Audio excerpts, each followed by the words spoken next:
This is DW News Africa. Coming up, how long will economic pain from the Iran war put price pressure on African consumers? The price shock is already hitting many of them in their pockets as cost for fuel spiral upwards, driving a cost of living crisis. For farmers and consumers in South Africa, from the field to the shop, there are fears the economic fallout from high fertilizer prices could linger much longer. Also on the show, gas up, options down. In Kenya, the cost of clean cooking are forcing households to choose between health and affordability as bottled gas prices climb. And Samba in Lagos. The Fanti Carnival lit up the city with color, dance and swagger with the celebration of Afro-Brazilian roots.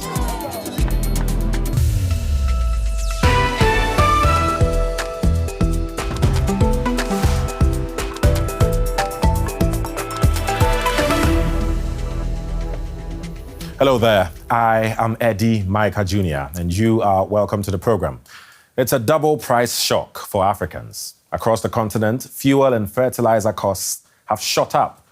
The higher cost of fuel is immediately obvious. Anyone who needs to fill up a tank saw the price skyrocket after the US-Israeli attacks on Iran began. But the immediate problem may not be the worst one. That could still be to come. Fertilizer costs are directly linked to energy costs. That's brought a windfall for Nigeria's Dangote refinery, which is Africa's largest. It has increased exports of the nitrogen fertilizer urea to African countries hit by supply disruptions caused by the conflict. Dangote has the capacity to produce up to 3 million metric tons of the nitrogen fertilizer annually, which usually goes to the United States and South America. Aliko Dangote pledged to African nations that capacity could be used to supply them. The challenges are many. One is of urea, which is fertilizer that we have. I think in the last couple of days we've been loading to mostly African countries, which we are not doing before. And then now is to do with also petroleum products, which are now sending mainly to African countries. Right, so urea contains nitrogen, rocket fuel for crop plants. No nitrogen, then no food grows. And nitrogen is just one of the many essential inputs into agriculture products, many of them imported to Africa from Gulf countries. The Food and Agriculture Organization already warning about the maths of the global commodities trade through the Strait of Hormuz, closed off by the war. It carries up to 35% of oil, 20 to 25% of natural gas, 30% of fertilizer, and 45% of sulfur, which is used to make phosphate, another nutrient for crop plants. From farmers to shoppers, many say the price shock is already being felt and could soon hit household budgets even harder. South African consumers are bracing for higher food prices after fuel costs jumped during the conflict. Most food and goods in the country are transported by road, and at the start of the month, diesel prices surged by 40%, while petrol rose by 15%. Now, whenever the fighting ends, many households fear the economic impact could last much longer. DW's Diane Hawker-Kalubi has more on this. Petunia Limokwana is finding herself doing difficult calculations for her weekly shop. Whichever way she looks at it, it doesn't add up. What can she afford to buy for her family? And what does she have to leave behind? I think we're coping just by the grace of God. It's hard. The pinch is felt by everyone, everywhere. We're also feeling it. She's one of millions of South Africans nervously looking at both their wallets and events unfolding in Iran. The conflict pushed up petrol and diesel prices, making the transport of goods more expensive. This fellow shopper says the latest price increase has her on edge. I feel the price increase is hectically a very heavy knock, because me speaking as a pensioner, it's very hard. I go into a shop and I take necessary stuff. I do it away with luxuries. I do away with a lot of stuff. The owners and workers of this family-owned store are worried. Firstly, with the price of fuel already increasing, they're anticipating that it will become more expensive to get products like these onto their shelves. Secondly, they're concerned that in some cases, farmers might choose not to plant certain crops because of the cost of fuel. And this in turn will lead to increases in prices that they'll have to pass on to customers. Terry Falk has been working with produce for over 40 years. First as a farmer and later in distribution. He says the increased costs can break a farmer's profit margin. Diesel affects everything. You know, the farmers need fertilizer, it's going to affect the price of fertilizer. They need seed, they need packaging. You know, the increase in diesel is going to affect all that stuff, that input cost, it's all going to go up. So it's not just putting diesel in your tank and driving, it's everything else. And many South African farmers are either preparing to harvest summer crops, which requires a lot of fuel, or plant winter crops, which require a lot of fertilizer. South Africa imports 80% of its fertilizer and 33% of global nitrogen supplies originate in the Middle East. We'll start to worry more about the fertilizer prices from June onwards, because the next season, which is critical, starts from October 2026. And that's the reality of South Africa, but also that's the reality of the greater part of the continent, because much of the countries in the sub-Saharan Africa region, they receive some of the fertilizer from South Africa. So availability of it here has implications from the region.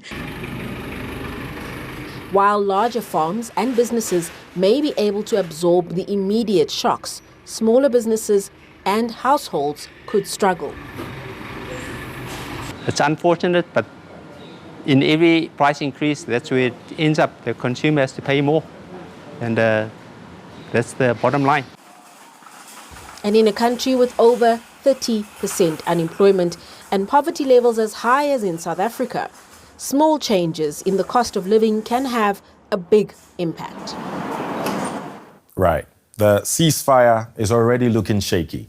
And even if it holds, will it bring an end to the energy and fertilizer crisis facing African countries? I asked Muruthi Mutiga, Program Director for Africa at the International Crisis Group. The long-run effects will be very substantial. We know that 15% of Africa's imports come from the Middle East. 10% of exports are sent there. There's been already a huge inflationary impact from the conflict, and from all the analysis we've seen is that unwinding the supply chain shocks and the supply chain disruptions, getting all those refineries, storage facilities, oil and gas fields back online, apparently nearly 10% of the world's oil supply, will also take time. So this is good news, but we really will have to experience a couple of months of fairly difficult economic times. Oh, a couple of months. That sounds tough for the many African countries and the people that are suffering from this. But I do remember the International Crisis Group earlier calling for a, quote, Hormuz initiative to protect global food security. That was similar to the 2022 Black Sea grain deal. What would that really look like, and what does the ceasefire plan mean for that? Yes, right. So the Black Sea Grain Initiative, which was heavily negotiated by Turkey and the United Nations, was really important because the result of it is that we saw nearly 33 million tons of Ukrainian grain come into the market. That led to a lowering of prices. And as you know, in Africa, many families, one of the biggest items for their budget is household food. And so that was really important. The way that we framed this as the International Crisis Group is to suggest that whatever happens with the war, there should be at least a corridor that allows especially fertilizer and food through this very important choke point. Every war tends to give us a new lesson in geography. Many of us didn't know that a lot of fertilizer comes through, for example, from the Gulf. And that has been a real shock. We know that many African countries are approaching the planting season. So whatever happens with the war, I think it would be really helpful if at least those essential items were allowed through. Right. Talking about countries approaching the planting season, we're hearing concerns about fertilizer shortages. I'm just wondering how that could affect farmers and food security across Africa in the coming months. So this is a continent where nearly 7 in 10 people depend on subsistence agriculture. I think it's really important. It also underpins a lot of economies, both from a food consumption perspective, but also from an exports perspective in terms of the export income. I think another very important thing to point out is that when you don't really have enough supply of fertilizer, it tends to send prices up. So this just doesn't affect Africa. We already see Brazilian farmers, American farmers anxious about the planting season. So it will be really critical to address the fertilizer supply issue. The only thing I would mention from a positive perspective is that we are now seeing a real discussion about resilient supply chains, a big discussion about relying more on countries like Morocco, Nigeria, Egypt. We already see the Nigerian investor Aliko Dangote considering building a fertilizer factory in Ethiopia. So that's positive, but in the short run, unfortunately, it seems there'll be quite a high price to pay. Right, you touch on some things that I may throw a bit more questions to you on that. But I do remember the global response to the oil crisis, I should say, at the start of the war, the release of strategic reserves. Is there anything similar that could be done with fertilizers? So that's a really important question. And I'll just mention a couple of things. One is that, the thing is that economies in this part of the world are not as resilient as elsewhere. We don't really have the same stock even of fuel reserves in many countries. We've seen several countries say that they have stocks maybe ranging between 16 days to 30 days. We already saw cutbacks in operating hours in Egypt. So there's a real vulnerability, but there is much more anxiety about fertilizer because we don't really have excess supply. I think we've learned as a world to depend on just-in-time supplies rather than, building up stock over time. So that really is very worrying. But we wonder whether there could be an inventory. Maybe people like the United Nations could look around the world and see which countries might have excess stock and whether they might be willing to share them. But for now, we don't really have as much hope that there could be enough supply of fertilizer, especially in the short run. Right. Short term, you say that will still be a challenge. Now, look, when things like this happen, it really begs this question, or the fact that Africa has major oil and gas producers. So it just makes one wonder why the continent still is so vulnerable to global energy shocks like this.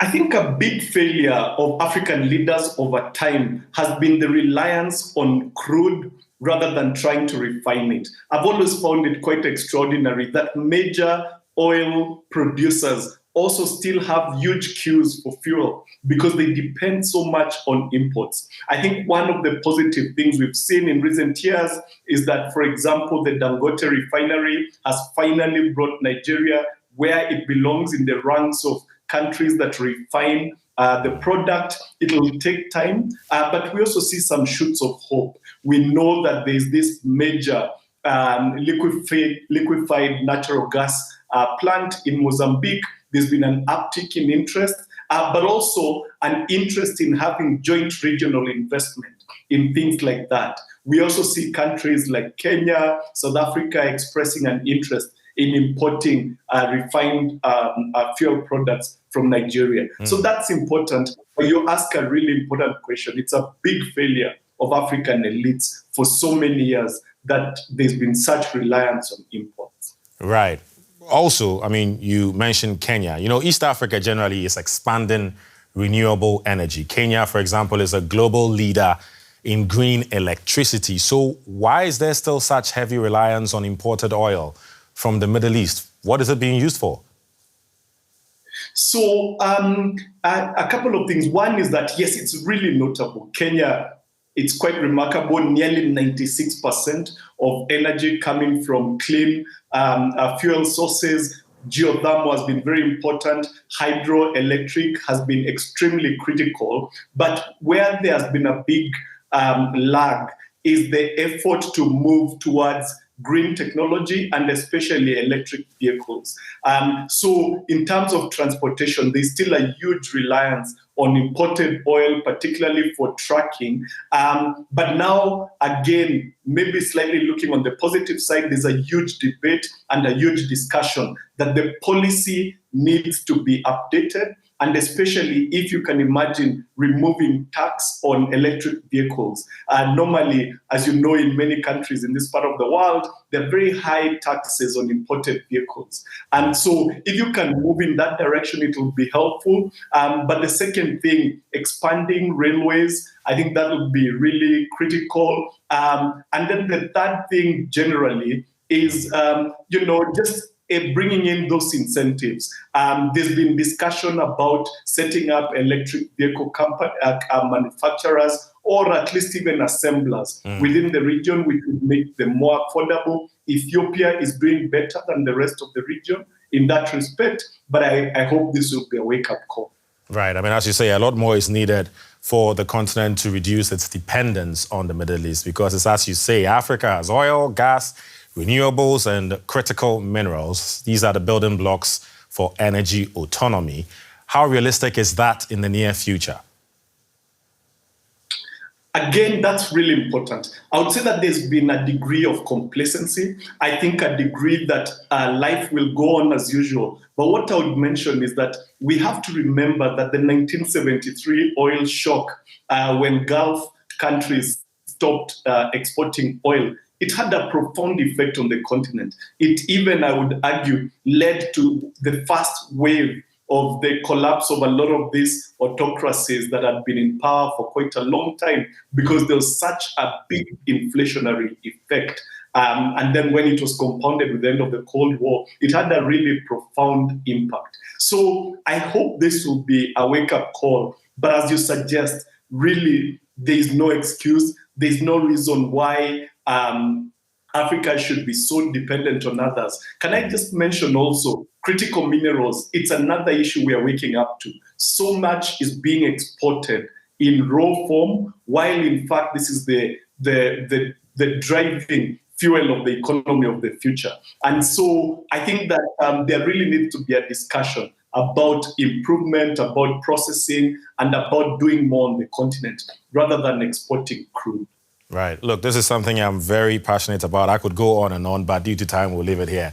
Muruti Mutiga, Program Director for Africa with International Crisis Group. Thank you very much for sharing your insights with us. It's a pleasure. Thanks for having me. Another reason many Kenyans depend on imported fuels is cooking. Bottled gas is seen as cleaner and safer than common alternatives like kerosene, wood, or charcoal. But with prices rising, the cleaner and safer option is becoming a luxury. DW's Edith Kimani sent us this update from a kitchen in Nairobi. Christine Mudeu cooks with kerosene, but not because she wants to. When heated, kerosene emits toxic fumes, and Christine knows this. The empty gas cylinder in her kitchen tells a story of better days. Right now, kerosene is what she can afford. At the end of the day, it costs me about €1.30 for kerosene, and I can only afford to buy small quantities worth 30 cents because I usually don't have the money. When conflict flared in the Middle East, global fuel prices surged, including kerosene. In March, the Kenyan government stepped in, absorbing the cost before it reached the pump. Prices have steadied since the ceasefire in Iran was announced, but the crisis has exposed a bigger structural problem in the country. Kenya imports every drop of fuel it uses. The country has no strategic oil reserves, only a 21-day stock required by industry regulators. And that leaves the country exposed to price and supply shocks every time a shipping route is closed. This vulnerability runs deeper. All of the oil used in Kenya comes from the Middle East under long-term agreements with Gulf suppliers. Energy expert Ogutu Okudo says that single-source dependency is the core issue. If you're trying to go to destination A, it's important to have two different routes that go there. What has happened in the geopolitics in the Middle East has changed everything for a very long time. I don't see things going back to the norm, and that means we're going to have to pivot and we're going to have to look at the next best option. Kenya's own offshore resources may hold part of the answer. The country launched oil exploration years ago, but halted it before meaningful investment took hold. Okudo says that while the geology is promising, exploration needs funding. To make an investment attractive, you need to invest in that investment. If you decided to go and sell a piece of land outside there right now, you would get more if you decided to fence the land, if you did a study on its soil, if you built a road. And that's equivalent in Kenya is we need to invest in more seismic studies. Okudo's are long-term solutions, while Christine Mubeu is living in the short term, waiting to see whether the next disruption will be one she can survive. We have children and we have to cook for them. That means even if the costs go up, we will just continue to make pleas for it to be lowered. But we still have to buy it. Lagos lit up with colour this week as the city revived its historic Fanti Carnival. It's a tradition dating back to the 19th century, rooted in the customs of returned Afro-Brazilian freed slaves. After nearly a decade off the calendar, the festival was given a new lease of life in 2025 as part of Lagos State's efforts to celebrate its multicultural heritage, blending samba rhythms, Catholic traditions, and Yoruba culture. DW's West Africa correspondent Azizat Olaoluwa joined the celebrations on Lagos Island.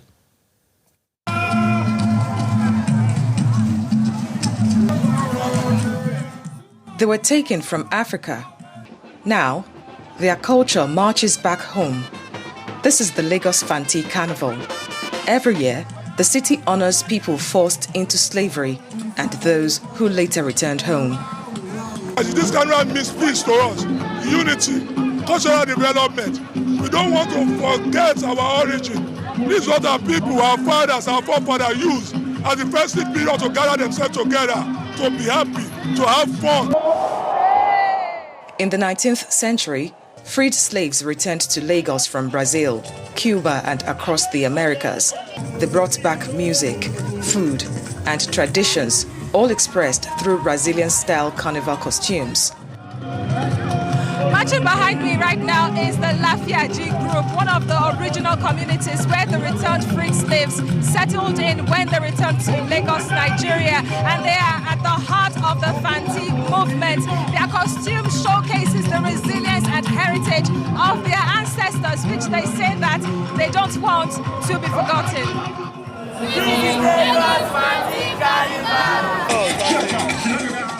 It's one of the oldest carnivals in Nigeria. 7 groups prepare for months to take part, with dancing, music, and handmade costumes. Each group tells a story of people forced to leave Africa as slaves. So these are some of the cultures that we brought, and it's been known. I was born to see it. I'm over 50 years, close to 60, and we're still celebrating. The bull is a unique image which was brought back from Brazil by the returned freed slave, and it symbolizes the cycle of life, death, and rebirth. It simply means that what is lost can always return.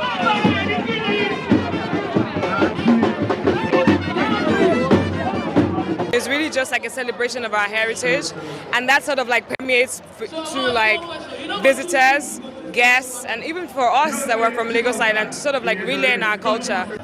The Fanti Festival was revived last year to preserve Lagos's multicultural legacy. It's good to have some fun time like this, like showing heritage, color, showing who we are, showing where we come from. I used to attend this carnival as a child. My dad would buy me costume, Lafiaji, red and white. So I'll sit on the horse with the queen and we'll go round. Attending as an adult, there's this feeling of, oh, my childhood memories are kept in a much more beautiful way. It is a shared memory, passed down through generations of return, survival and journeys that shaped lives and culture in Lagos. That looks like fun, right? Well, that's it for now. For more of our stories, head to dw.com/Africa or visit us on social media. We leave you with one more look at Lagos in carnival mode. See you next time. Bye for now.